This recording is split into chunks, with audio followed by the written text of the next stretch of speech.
Hey guys, well, we made this video because we finally did it! Broke 10,000 subscribers. So we thought, it's time to celebrate! It's a celebration! Celebrate good times, there's the words, come on! This is why we don't dance on the show. Bring out the champagne! Oh, what do we got here? Nice vintage. I'm gonna try to aim this away from the face. Get this towel out in front. Oh, it's coming. Ah! Cheers! Cheers! To Nintendo! To Sega! You ruined my speech. Oh, and to you! Oh, of course, And to you guys. Alright, these are large shot glasses. They're actually for espresso. So they're like 3 times as large as normal ones. So we'll go halfway. That's Greg's definition of halfway. He's sick. I'm trying to make him feel better. Down the hatch. Down the hatch. Cheers! Cheers! It was a long, hard road of thumbs down and negative comments. Comments like, you know, your concept is great, but you know, those 2 guys, get rid of If them. only they didn't have these 2 guys. I would like your videos if these 2 guys weren't in it. If they would not talk. And now we have the best followers ever. Just look at the comments now, you'll see. Like, it's like a family that we love. I remember it took us like a year and a half just to get 50 subscribers. So, you know, if your channel's small, taking a while to grow, you know, keep at it, man. Yes. When we started out, we had no idea what we were doing. I had no idea. It was like an experiment. I don't know anything about editing. I use iMovie. I still use iMovie.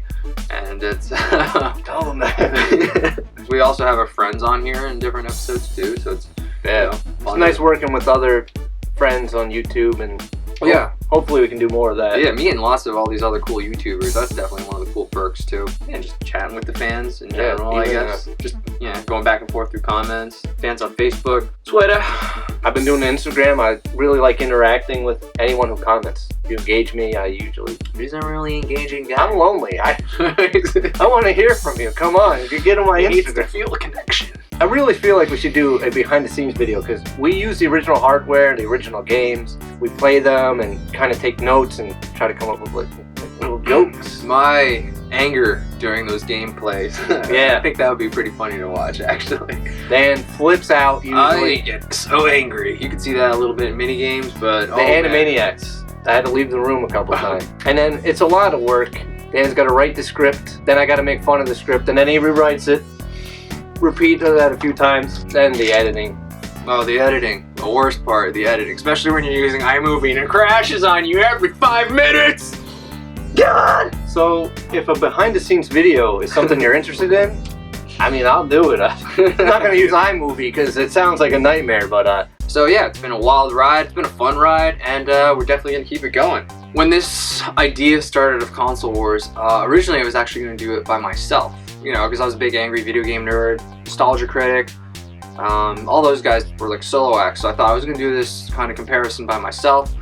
But I had no experience doing it, so I went to Greg's house, gave him the whole rundown, and I was like, look, I have this idea to compare these old retro games, because a lot of them are different. And then he was like, okay, cool. I don't think at that moment he realized that he committed himself. to my understanding, can you like push record for me on the camera? That's what he asked. And maybe come up with some ideas for the script. But then, as soon as I left his house, I had this idea in my head, like, wouldn't it be fun if we were both on camera and then like one of us was for one console and then the other was for the other.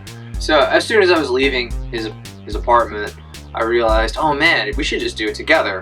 So as soon as I got home, I wrote out this email to him. I found the email and I thought I'd share it with you guys. So here we go. So almost immediately when I was driving home, I started thinking about the format of the show. Should I do it solo or should it be with 2 people?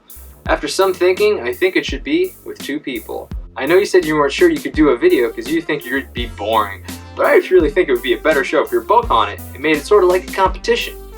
I wrote it all out after I got home. I know it's a lot, but check it out. I discussed 5 areas. Oh, so originally, actually, I was supposed to compare graphics, presentation, music, gameplay, and fun. There was a 5th category. There was a fun? There was a fun initially. I really think we should shoot the show together. Below is me comparing the 2 premises of the show. So I wrote a list of pros and cons for 1 person or for 2 people. I was a big pros and cons guy. I did that when I changed my major. So here's the pros and cons of me doing the show solo. The pros of that, easy to shoot. I can shoot it all by myself. And then I put in parentheses, forever alone. Because that was so funny. And then another pro, quick to shoot. Cons, difficult to come up with funny situations. Difficult to keep episodes interesting with just me talking. Wouldn't really be playing a character, it'd just be myself. And then here's the pros and cons of having two people do the show. Alright, so the pros. It would be more like playing characters instead of just being ourselves. Mr. Nintendo versus Mr. Sega is what I wrote. Thank God we got rid of that factor. It would be easier to be funny. There would be more ways to be funny. Two characters would make fun of each other's games on the system. Sega Dan makes fun of Aladdin not having a sword on Super Nintendo. Greg cries. Competition between two characters is an engaging concept. So, and then here's the cons. Harder to shoot, need both people. You know, just getting our schedules to sort of line up, a little tough. Longer to shoot, obviously. Two people, more than one. Takes a month.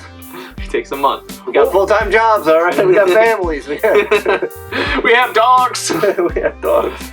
Overall thoughts. The idea of doing the show with two people would probably be more interesting for people to watch. Sort of like Siskel and Ebert, or Siskel versus Ebert, or Kenny versus Spenny. Kenny versus Spenny, one of my favorite shows. I love the competitive nature of it. Also a big influence on the show. Making the show a competition can make it more engaging. Then people can have their favorite character on the show too. The two characters can play off each other and make the video even funnier. It's a lot easier to be funnier when you have someone to play off of. Also, we could be making characters like the angry video game nerd. I feel like if I did it by myself, I would just be myself. But being a character allows me to be a little bit on the ridiculous side. We could make drinking game editions too. I don't have to be Sega. You can if you want. Look at that, huh? I don't have to be Sega, but you can. The guy not even loyal. All his wins are moot now. Let me know if you're down, in caps. There it is, man. That's Console Wars history right there. And what did Greg say after my long, drawn-out letter? What was Greg's, finite response, that sort of solidified it? Okay, I will have to be drunk. Shakespeare, I think. I was gonna say, I'm like Shakespeare. I was preparing that in my head the whole time. They're so fucking I just stole it from him. I'm sorry. So weird. Okay. Oh, then I wrote a script, the Aladdin script. I said, I wrote a script. It sucks. Hell. And then Greg said, it's good, man. We could probably ad-lib stuff like Vince Vaughn. I'm not a good actor, so I will most likely not be very good. Lol.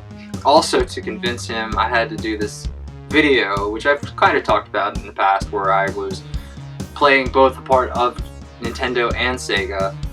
You wanted to show me like the format of like how it was gonna be. Oh, here's the email with it too. Here's a little of what I worked on. It's just the graphics portion of the video.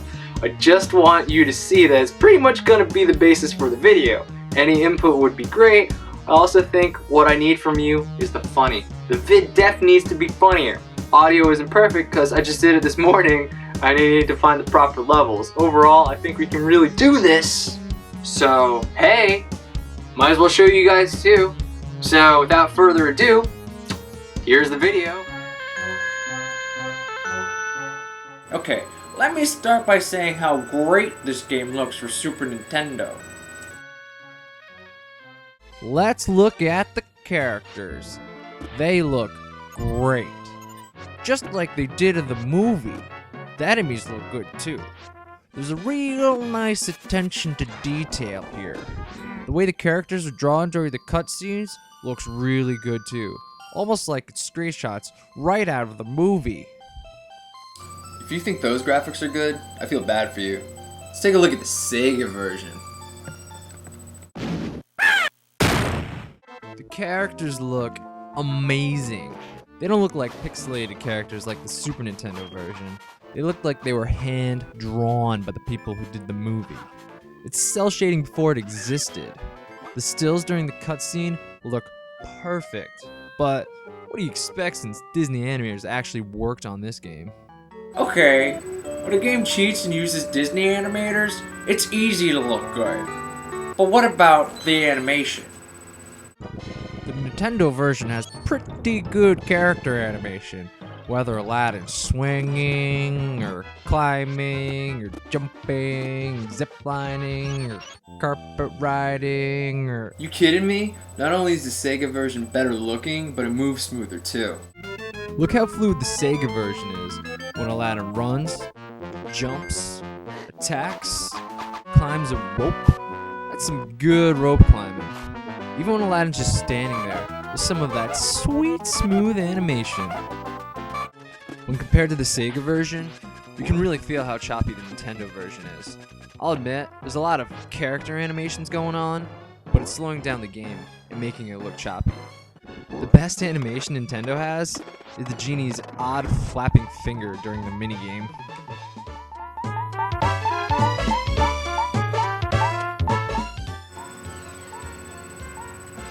So the animation's a little choppy, but the levels look great. Their levels inspired by scenes from the movie. Each level has its own distinct look, so it never gets boring to look at. The levels in Sega are also based on movie scenes, and they look amazing. I'll attribute that to the Disney animators. I mean, look at all this Disney stuff. Mickey ears, a goofy pillar, Sebastian? There's even some 3D effects going on. Check out the ball and chain. Oh, look out! There's balls flying at my face!